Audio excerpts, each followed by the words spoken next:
Continuamos, más bien dicho, con lo que estábamos conversando en la clase anterior. En la clase anterior, en definitiva, ¿qué fue lo que yo hice? En forma lo más rápida y sintética posible, los inserté a ustedes en una situación que ocurrió en agosto de 1973. Agosto es un mes que tiene 31 días, me parece. Esto fue el 23 de agosto, en consecuencia, quedaban 8 días para que terminara el mes. La intervención militar fue el 11 de septiembre, es decir, 10, o sea, 21 días después. 21 días después. O sea, 10 más 8 son 18 días. Me equivoqué. 18 días. 18 días después de este acuerdo de la Cámara de Diputados, Chile es intervenido por las Fuerzas Armadas. Las Fuerzas Armadas, si intervinieron, lo hicieron en parte por este acuerdo de la Cámara de Diputados. Porque la Cámara de Diputados lo que hace es decirle al presidente de la República, decirle al país: usted está absolutamente al margen de la Constitución y de las leyes. Y no puede continuar los miembros o los altos mandos de la Fuerza Armada formando parte de un gobierno de tales o cuales características. Por lo tanto, a mi entender y por lo que he estudiado a lo largo de los años, este documento fue el que gatilló el aceleramiento por parte de la Armada y de la Fuerza Aérea en orden a tomar una decisión límite con respecto al gobierno. Y por lo tanto, sobre esa premisa, ellos se acercan a Carabineros y se acercan al Ejército a efectos de saber si se iba a contar o no con su concurrencia y su anuencia. Porque ya lo dije en una clase anterior, una intervención militar liderada o con participación exclusiva de la Armada y la Fuerza Aérea era absolutamente inviable. Y si incluyéramos a Carabineros, la situación era igual. O sea, la única forma que una intervención militar pudiese ser exitosa desde el punto de vista de derrocar al gobierno de turno era con la concurrencia de todos. Pero, a ver, en general, nuestras Fuerzas Armadas han sido Fuerzas Armadas adscritas al poder civil. No han sido Fuerzas Armadas que hayan estado permanentemente tutelando el quehacer del mundo civil.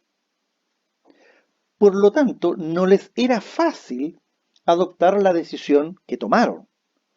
Por lo tanto, tenían que considerar ciertas y determinadas señales. Y una de esas señales fue esta.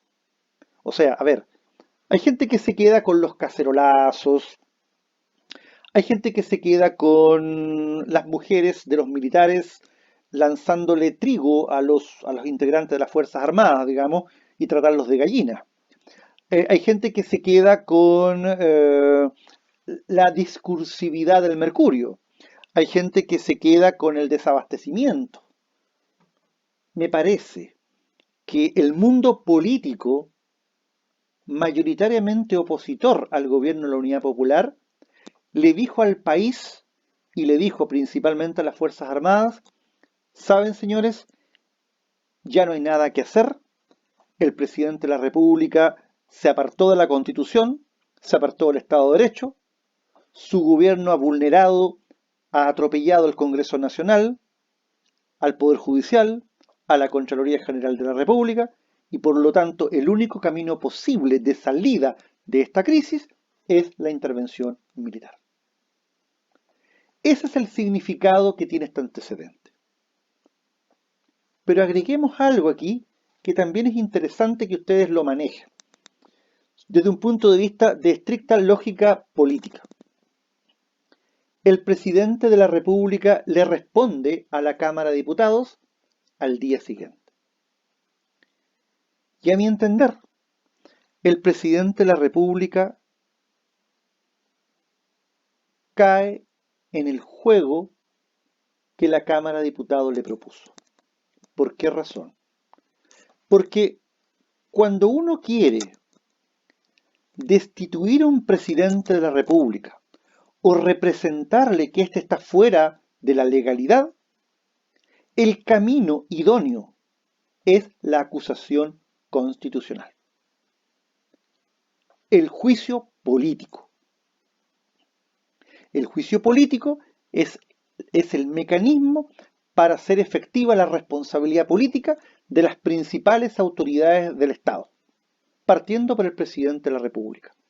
Juicio político que se inicia en la Cámara de Diputados y que concluye en el Senado.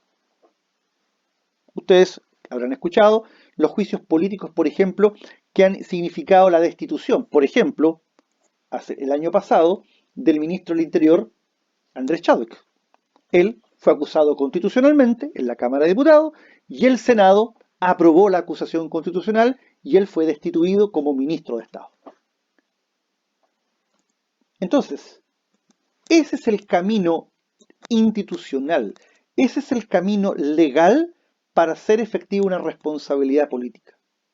En ninguna parte de la Constitución del 25 ni en la del 80 está como mecanismo de cuestionamiento político o de hacer efectiva una responsabilidad política los simples acuerdos. Por lo tanto, el acuerdo de la Cámara de Diputados, que representaba que el presidente estaba al margen de la ley, claramente es un instrumento político al margen de la ley, porque no estaba consagrado en ningún texto, en ninguna norma de la Constitución que habilitara a la Cámara de Diputados para formular las imputaciones. ¿Las podían hacer? Claro que las podían hacer. ¿Cuál es el punto? El presidente de la República lo dice, lo desliza, en cuanto a que, le dice, si ustedes sostenían que yo estoy al margen, que yo y mi gobierno estamos al margen de la ley, usted debería acusarme constitucionalmente. ¿Correcto? Sin embargo, el presidente de la República, sin perjuicio de sostener que ese acuerdo de la Cámara de Diputados no era un acuerdo que tuviera soporte constitucional y legal, entró a la respuesta y entró a la refriega. Y me parece que en solo un día no alcanzaron él y sus asesores a aquilatar la línea argumental del acuerdo para a su vez ellos preparar una línea argumental con una adecuada respuesta. El acuerdo de la Cámara de Diputados es frío, es lapidario, es contundente, es estructurado argumentativamente. ¿Y qué se ve en la respuesta del presidente Allende del día 24? Se ve la respuesta de un gobierno acorralado. O sea, son respuestas más emotivas, más viscerales, más del corazón y no de la razón. Es decir, o sea, si uno lo mira, prácticamente él no logró defenderse del fondo, sino que más bien se defendió en la forma y la defensa de fondo fue una defensa que no tuvo ese nivel de contundencia que tuvo la imputación a su gobierno. Entonces, es importante, a ver, ¿qué dice Salvador Allende? Para que el Congreso se pronuncie sobre el comportamiento legal del gobierno, existe un solo camino. Tenía plena razón en esto. La acusación constitucional según el procedimiento expresamente contemplado por la Constitución. En las elecciones parlamentarias últimas, sectores opositores trataron de obtener 2/3 de los senadores para poder acusar al presidente. No lograron suficiente respaldo electoral para ello. Por eso ahora pretenden, mediante un simple acuerdo, producir los mismos efectos de la acusación. El inmérito acuerdo aprobado no tiene validez jurídica alguna para el fin perseguido. No vincula a nadie. Pero el presidente no se da cuenta que los diputados sabían que el camino para hacer efectiva la responsabilidad política de un gobierno es la acusación constitucional. Ellos lo sabían. Y sabían, y sabían perfectamente que el acuerdo o el simple acuerdo no tiene el tono jurídico que la acusación constitucional. Pero eso a ellos no les importaba. ¿Por qué no les importaba? Porque lo que ellos buscaban simplemente era enviar la señal última para que se desencadenara la intervención militar. Eso es lo que buscaba la Cámara de Diputados. O sea, ellos sabían que estaban actuando incluso al margen de la ley, pero no les importaba. ¿Y por qué no les importaba? Porque lo que ellos, ellos iban detrás de otra cosa. Ellos no iban detrás de hacer efectiva la responsabilidad del presidente. Ellos iban detrás simplemente de decirle al país, señores, prepárense porque el gobierno de turno está próximo a concluir. Entonces, por lo tanto, el presidente, lejos, entra, se hace cargo de la forma, pero cuando se hace cargo del fondo, lo hace no de la manera contundente como si se formula el acuerdo en su contra. Entonces, ahí viene toda una serie de explicaciones que el presidente da, y en definitiva, él termina diciendo lo siguiente. A ver, busquemos aquí lo pertinente.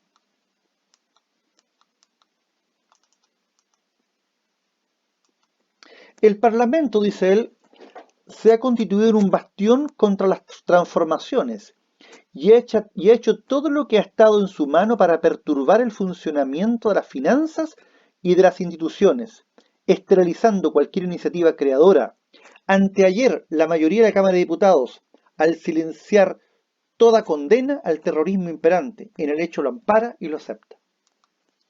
Con ello facilitan la sedición de los que quisieran inmolar a los trabajadores que bregan por su libertad económica y política plenas. Con estas acciones la reacción chilena descubre ante el país entero y el mundo los intereses egoístas que defiende. Son muy trascendentes y graves las medidas económicas y políticas que nuestro país necesita para superar la crisis total a que se nos está queriendo arrastrar. Medidas que el gobierno adoptará pese a los obstáculos que se le ponen por delante y en las que ha solicitado la colaboración de los sectores democráticos de oposición. Pero cuando a la parálisis de las instituciones impuestas por el Congreso sucede el intento de destruir el propio Estado, cuando la formidable ofensiva que se ha desencadenado atenta directamente contra la democracia y el régimen de derecho, mi deber patriótico me obliga a asumir y a usar en su plenitud todos los poderes políticos y administrativos que la Constitución me confiere como jefe supremo de la nación. Hoy, cuando la reacción embiste de frente contra la razón del derecho y amenaza de muerte a las libertades, cuando los trabajadores reivindican con fuerza una nueva sociedad, los chilenos pueden estar seguros que el presidente de la República, junto al pueblo, cumplirá sin vacilaciones con su deber para asegurar así la plena realidad de la democracia y las libertades dentro del proceso revolucionario. Para esta noble tarea convoco a los trabajadores, a todos los demócratas y patriotas de Chile. Salvador Allende Gossen, presidente de la República, 24 de agosto de 1973. O sea, el presidente responde el acuerdo de la Cámara de Diputados al día siguiente. ¿Y qué les dice? Mire, el acuerdo no tiene valor jurídico porque si ustedes querían hacer efectiva mi responsabilidad, debieron haberme acusado constitucionalmente. Y por otro lado, dicho eso, él destina el resto de la respuesta principalmente a desacreditar, en este caso a la Cámara de Diputados, al Congreso y a las fuerzas opositoras. Pero no hay en esta respuesta autocrítica y sobre todo no hay una visualización de lo que venía. O sea, quizás el presidente debió haberse tomado 2, 3 o 4 días para responder y lo hizo sobre la marcha. Y sobre la marcha, en definitiva, quedó la sensación de un gobierno que estaba acorralado. Entonces, ¿qué leían las Fuerzas Armadas? ¿Qué leía la oposición? ¿Qué leía la oposición extranjera? Este es el minuto, este es el momento, están dadas las condiciones.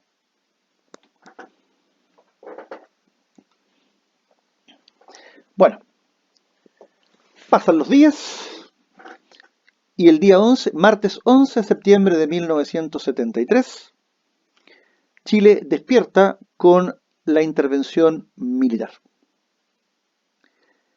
Y se constituye el día indicado la Junta de Gobierno que ha de hacerse cargo del país por los próximos años. ¿Y quiénes son los líderes del punto de vista de los conformantes de esta Junta Militar? Son Augusto Pinochet Ugarte por el Ejército, José Toribio Merino Castro por la Armada, don Gustavo Lee Guzmán por la Fuerza Aérea, y finalmente don César Mendoza Durán por Carabineros. Ellos, reunidos, acuerdan la formación de esta Junta Militar y cuya misión suprema es la de asegurar por sobre toda otra consideración, la supervivencia de dichas realidades y valores que son los superiores y permanentes a la nacionalidad chilena. Que Chile se encuentra en un proceso de destrucción sistemática e integral de todos estos elementos constitutivos de su ser, por efecto de la intromisión de una ideología dogmática y excluyente inspirada en los principios foráneos del marxismo-leninismo. Y han acordado en el cumplimiento del impostergable deber que tal misión impone a los organismos defensores del Estado lo siguiente. Con esta fecha se constituye una Junta de Gobierno y asumen el mando supremo de la nación, con el patriótico compromiso de restaurar la chilenidad, la justicia y la institucionalidad quebrantada, conscientes de que esta es la única forma de ser fieles a las tradiciones nacionales, el legado de los padres de la patria y a la historia de Chile y de permitir que la evolución y el progreso del país se encaucen vigorosamente por los caminos que la dinámica de los tiempos actuales exige. Designan al general de ejército Augusto Pinochet Ugarte como presidente de la Junta, quien asume con esta fecha el cargo. Declaran que la Junta, en el ejercicio de su misión, garantizará la plena eficacia de las atribuciones del Poder Judicial y respetará la Constitución y las leyes de la República en la medida en que la actual situación del país lo permita. Ese documento es el decreto ley número 1 que contiene el acta constitutiva de la Junta de Gobierno. Aquí quiero formular solamente un par de comentarios.